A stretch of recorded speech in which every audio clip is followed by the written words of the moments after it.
Bees in my shed. You called it free, honey. Hi, welcome back. This is Tom Feely with Tom's Tall Stories and True Tales. No, that's not it.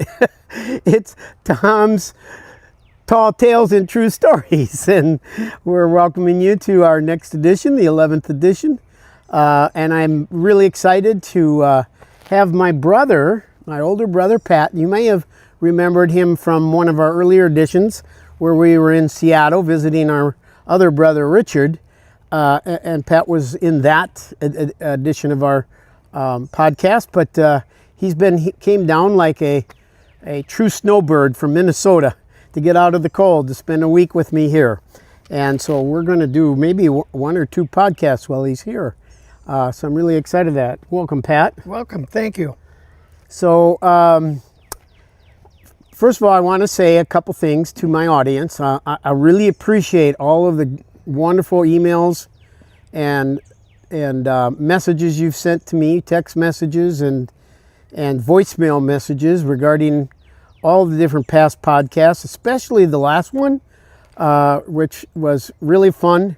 And I know you guys enjoyed those stories, but we'll get back to that subject later because we're going to kind of shift here today. And because I have my brother here, we're going to talk about some of our history together. And one of the things that our family always loves to recollect in our family when we get together, when we have our gatherings, is all of the stories about the infamous practical jokes that Pat and I have played over the years. Most of those practical jokes, no, not all of them, but the far majority of them were practical jokes we did against each other. Or we're going to tell you some of that today, so you're going to really, really enjoy that very much. So, Pat, let me ask you this. Let's start with this. Go back in your mind to the first, where you think this practical joke war that we've engaged in for over 40 years, where did it begin? Well, I think it began when we were kids. We grew up in a competitive family. Our dad was a coach and a competitive person. His personality was always competitive, and he taught us to have great sportsmanship. We had 4 brothers that played together and began competing with each other, and competitiveness was an important part of our lives. And my dad would introduce us to different games that were competitive, that brought the 4 boys and their dad together. And yeah, I think that probably was the genesis of the practical war jokes, but they really came into their heyday later on when I was in my first early years of teaching at New Prague High School. Now we're talking early 70s, like 74, 75, 76, so quite a while ago. I was, like I said, we started gathering, and at your request, Pat, you were the mastermind of what we now refer to as Feely Week. Pat's wearing a hat that says Feely Week on it from this year. We had our 50th anniversary. But this is going back to one of the first years that we were doing Feely Week. And we were doing it then in the town of Alexandria on Lake Darling at Viking Trail Resort, which no longer exists. But that was where we went for our first initial Feely Week. So do you remember the first practical joke? well, I don't know if this is the first one. The one I remember the most is I bought my first really nice looking boat, and I became possessive of it. I wouldn't let anybody fish in it.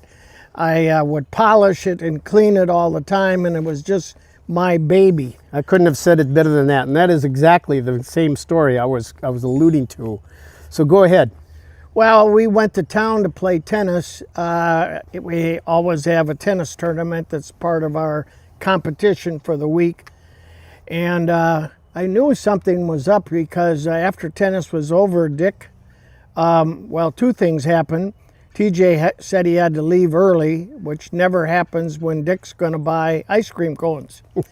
And so, you know, that kind of stuck in my mind. And then we stopped at a Dairy Queen and had our ice cream cones.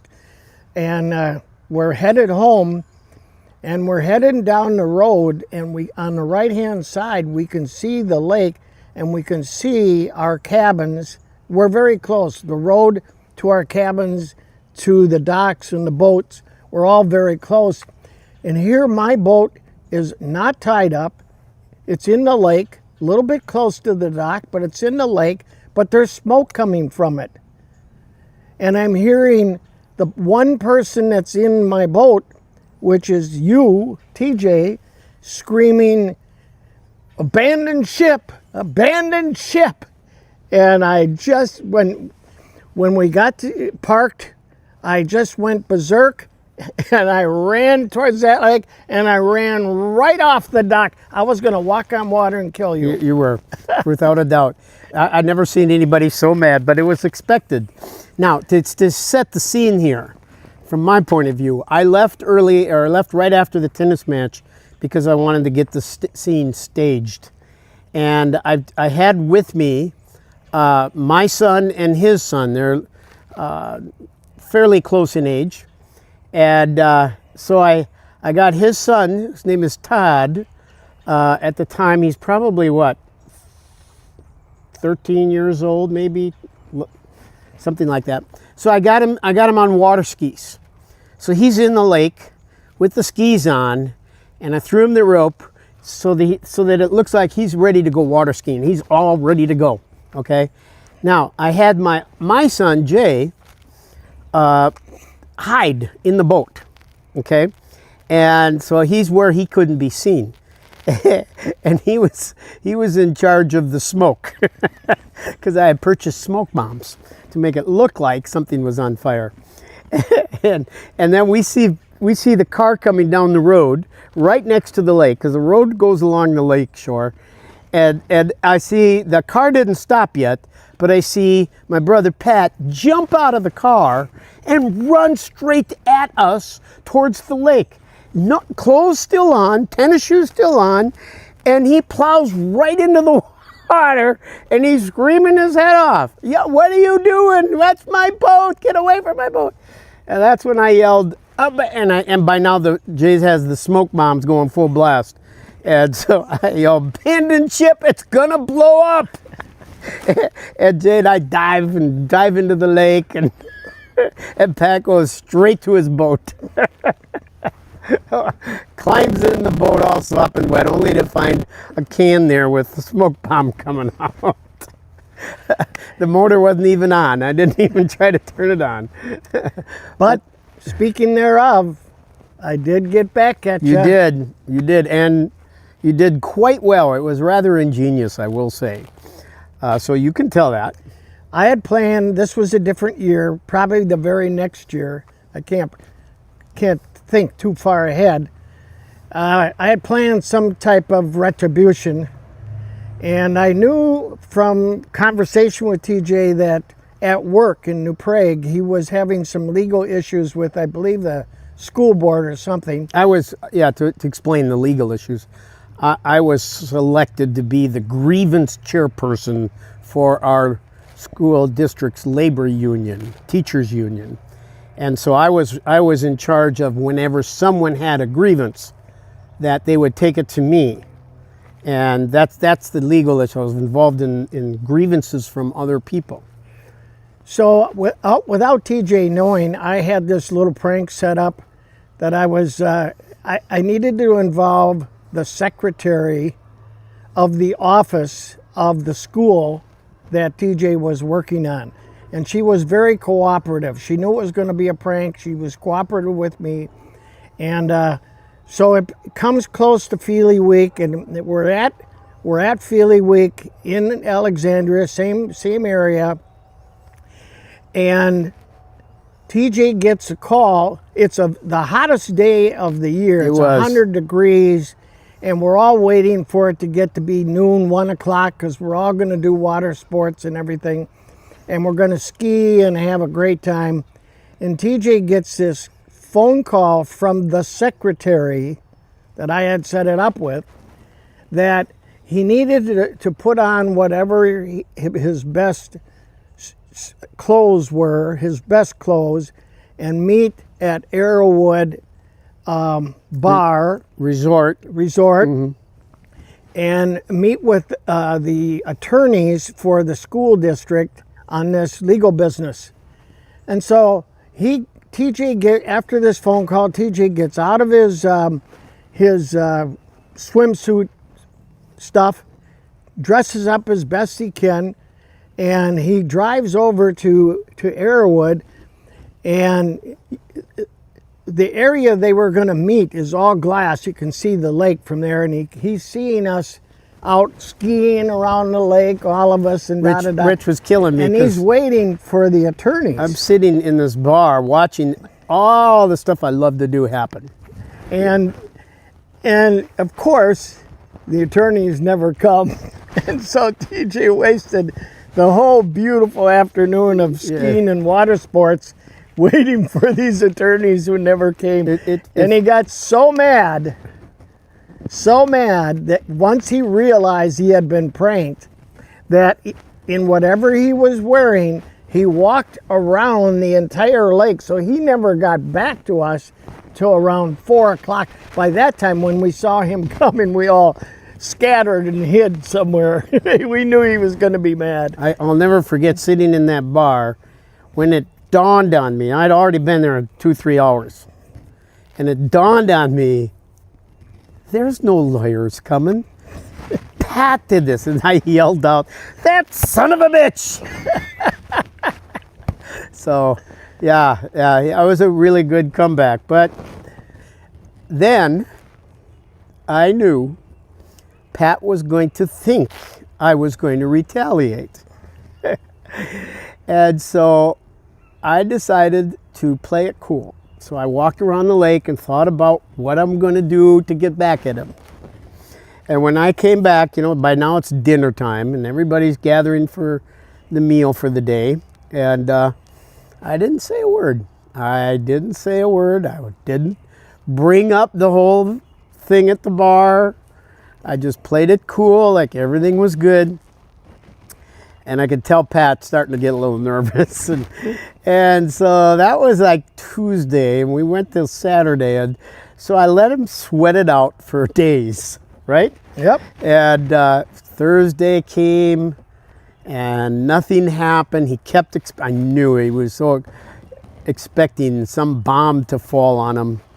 And nothing happened. Friday came, nothing happened. We always leave on Saturday. So you just get up, pack your cars, and take off and head home. And sure enough, Saturday came. Everybody checked out at their own whatever time they needed to check out. And we all went to our various homes. Pat back to Burnsville, my family back to New Prague, so forth. Everybody went to wherever they lived.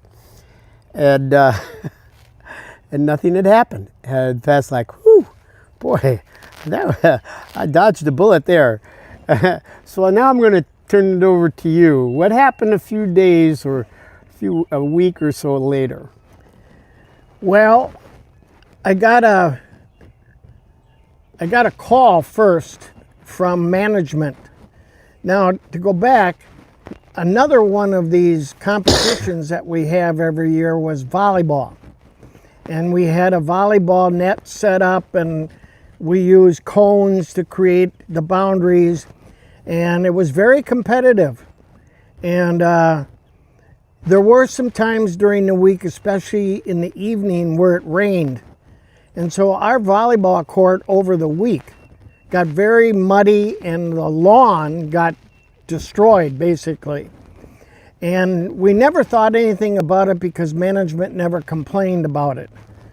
But I got a call from management after what TJ said a couple weeks later, and they said, we're sending you a letter, Mr. Feely. We're really concerned about our land here being destroyed by your volleyball playing, and so we need to explain that to you in this letter. You'll get it in 2 or 3 days. So I didn't know what that was all about, and I made some calls, called TJ. Of course, he played it like I don't know what you're talking about, da-da-da.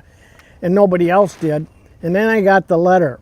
And the letter says, well, you know, you damaged our property with all your volleyball, so we're not inviting your family back next year for Feely Week at all. You cannot come. And then I went berserk. Well, in that letter, too, was something else. It was a check that you had left as a deposit for the following year. Oh, yeah. And then I had written void on it and had the check returned. And it was to you. letterhead Yeah.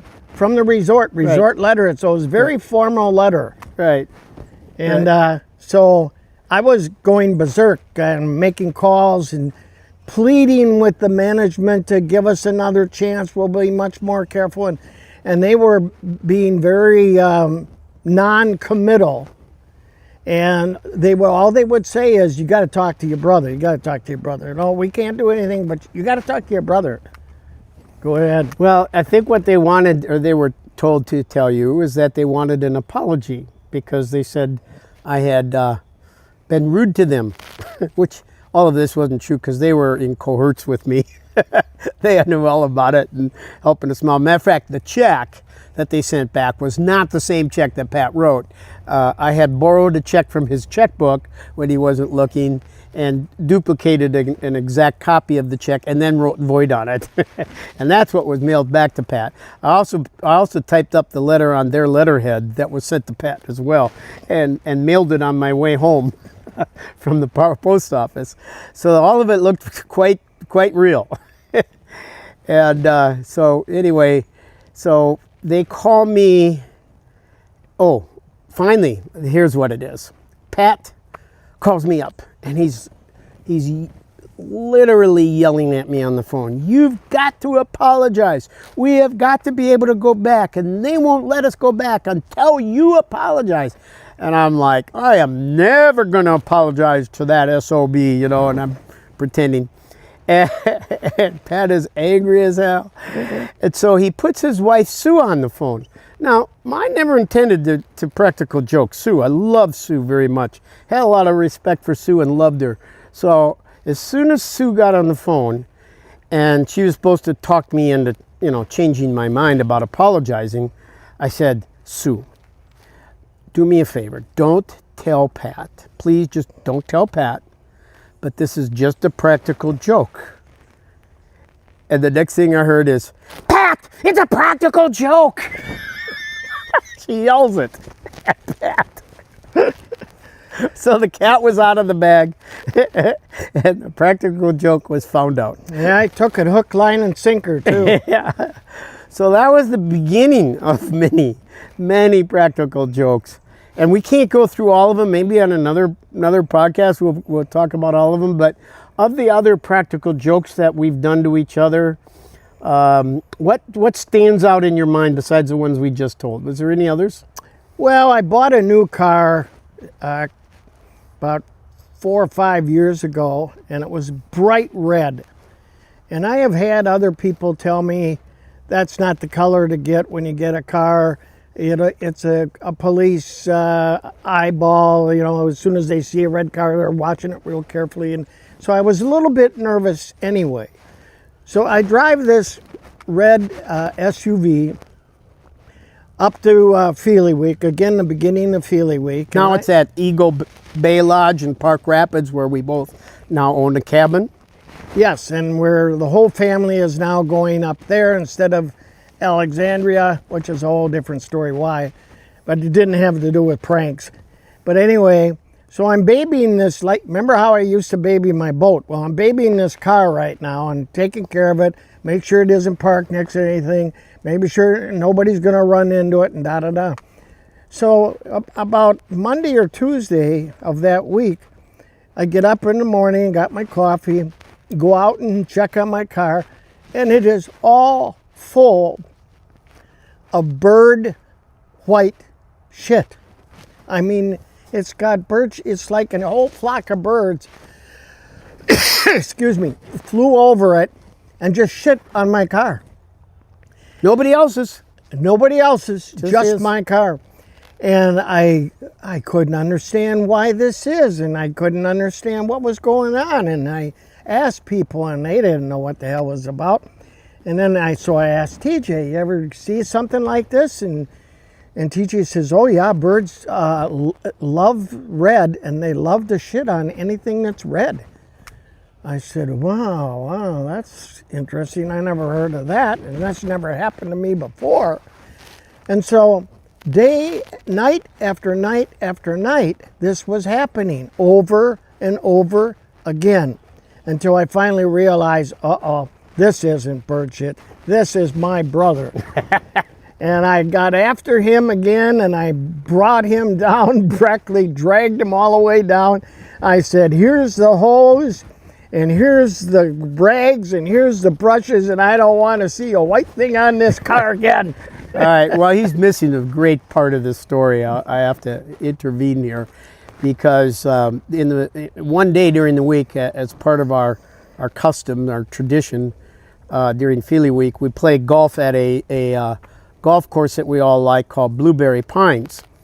And so that was in kind of the middle of the week. And so on that day, we all got into our cars, loaded up our golf clubs, and headed south about 20 miles to where Blueberry Pines is. And Pat parks his car in the open parking lot where everybody else parks. And, you know, our cars are all around each other, very close by, and we all go off and play golf. Well, I'm in the first group, so we finished first. Pat's in the last group, so he finished last. And then after we're all done playing, we all gather to have lunch, give out prizes for the games that we were playing that day, and have a great time. So now it's time to go back home, back to the resort. We go out into the parking lot. And Pat discovers the same bird poop all over his red car, and it's not on any other cars. It's on his red car. And this was before he figured out what was going on. And he became convinced that the birds followed his car down to Blueberry Pines and just picked out his red car, and they all pooped on his red car. Well, you could see what happened. I had taken care of his red car while he was still out playing golf, and I was done. And when we had lunch, I had a nice lot of time to dry. And so this actually went on before he finally figured it out. It went on for 2 summers. 2 summers? Yeah. Wow. It happened for 2 I thought it summers was just before. 1 summer. There was 2 summers before you figured it out. Oh, so, geez. yeah, it was one of the longer practical jokes there. But that one happened about 5 years ago. There was one that would happen only a couple years ago too, which I thought was kind of fun. Fun for me, not for you. And this one I pulled off without Pat even being at the resort, Eagle Bay Lodge, which was really a feat. So people were gathering for a weekend. I don't think it was Feely Week, was it? But it was a weekend because you weren't coming. You were staying home, and your son, Todd, and his family were coming up to the cabin. So I had been there, and I had brought a friend that from here in Tampa that no one had met. No one had ever met him before or even knew of him. And he was a big, tall man, like 6'6". So what I had him do was sit on Pat's deck. We put towels, we put, floaties and life jackets and fishing poles around the deck. So it looked like, and he's sitting there reading the paper when Todd and Barb pull up to check into their own cabin, their father's cabin. And this man is sitting there. And he goes, "Excuse me, can I help you?" And Todd goes, "This is our cabin." He goes, "Well, I'm renting it for the week." And it was supposed to have been left unrented. And so Todd's like, "What do we do?" And the Barb, they get in their car. They don't know what to do, and They're calling me. Yeah, they're calling Pat. Well, I had prepared our management ahead of time. so that if Pat called, this is what's going on. I let her in on the joke, so she played along with it. But she didn't answer the phone, so Pat's call went to voicemail to her phone. And Pat was like reaming her out on the voicemail for renting it when he told her they would be coming up. And he was just letting her have it on voicemail. Meanwhile, Todd comes up to my cabin and goes, "Can we stay with you guys?" And I said, "Yeah, you can stay with me." He said, "Well, I thought you had a guest that you brought." I said, "Oh, he was really sick. He got COVID, so he went back home." Oh, no. And so I said, "But now, so that bedroom is now wide open. You're welcome to use it." And Barb's like, "No, I don't think we want to use that bedroom." So she said, "Todd, we're going to go home." And Todd's like, "Oh, so upset." And finally, Pat calls me now. He already left this really bad voicemail. And he calls me and he's like, what's going on? He's really angry, you know. So finally I said, "Pat, it's just a practical joke on you." And Todd. Well, it turned out to be Todd was kind of collateral damage. Yeah. And Todd was upset because he said, "I never did practical jokes on him." And now I did. He didn't like that. So to kind of tie this all up, I said to TJ when I turned 80, I said, "I'm turning 80, TJ. We're done with practical jokes. No more practical jokes. Do them on somebody younger. I can't deal with them anymore." And I don't think we've had one since. No, we have come to a peace agreement. Drawing the line. Yeah, we have decided to become peaceful. So the practical joke war lasted about 40 years, at least, maybe 50, about 50 years. Yeah. At least 50 years, and a lot more practical jokes than the ones we described here today. So anyway, I want to thank you for listening to this. I hope you enjoyed these stories. That's what they're all about. Just a fun time with stories from our past. And you're welcome to comment. My phone number to leave me a message at is 813-977-6774. Let me say that one more time because I misspoke there. It's 813-776-6774. Or you can leave me an email at tfeely@me.com. Either one. Look forward to hearing from you. And by the way, once more, my newest book, I'm waiting for the printing company to send me my copies so I can share them with you and sell them to you. When I get those copies, I'll let you all know, and it'll be up on my website. I mentioned last time I'm going to have a 3-for-1 sale, so you can buy all 3 books in the Crowning series for the price of 1 book. So that'll be a really good deal, and that's just for you guys who have listened to this podcast. So a 3-for-1 sale, you can't beat that. We'll talk to you next time, and thank you. And by the way, now you know the true story. Well, Pat, I thought that went pretty well. I did too. It was very comfortable. It went well. I'm pleased with it. Yeah, me too. Me too. So, oh, crap. I forgot to press record. We're going to have to do the whole thing over again. No way. Yeah. No way. No. Come on. No way. No, I'm do it over again. I am not doing this over again. This was a half-hour recording, went really well. And if you can't remember to press the button, I'm done. I don't want anything. Come on, Pat. No, that's ridiculous. I'm not doing it. No. Nope. Do it with somebody else. We could do it again. No.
bees in my shed.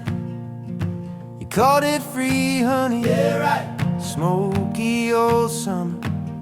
You set my boat alight by the tide. Said it's just a little flare up. You should thank me for the show. While I'm stomping out embers, you're laughing in the glow. 50 years I got you, you never miss a beat. From the porch to the driveway, right up in my front seat. We grow softer, but one thing you don't forget: if the day feels too quiet, you ain't sprung your trap yet.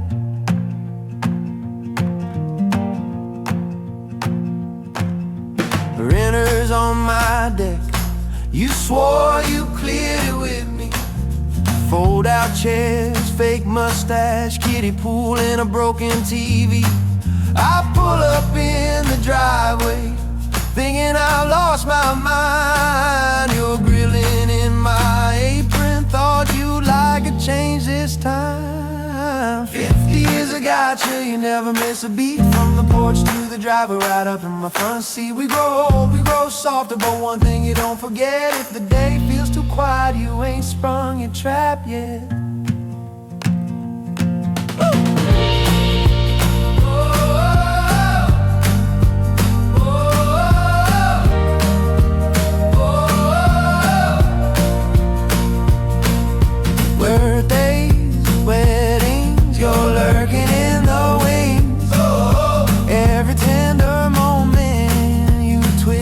Just a bit, then sing, lighten up, big brother. One day you'll be glad I came.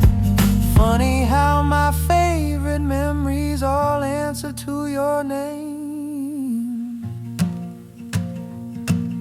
50 years I got you, I guess I learned a few. Now the kids keep peeking, asking what their uncles do. We grow softer, but there's one sure bet: if the room feels too quiet, we ain't played our joke yet. Gotcha!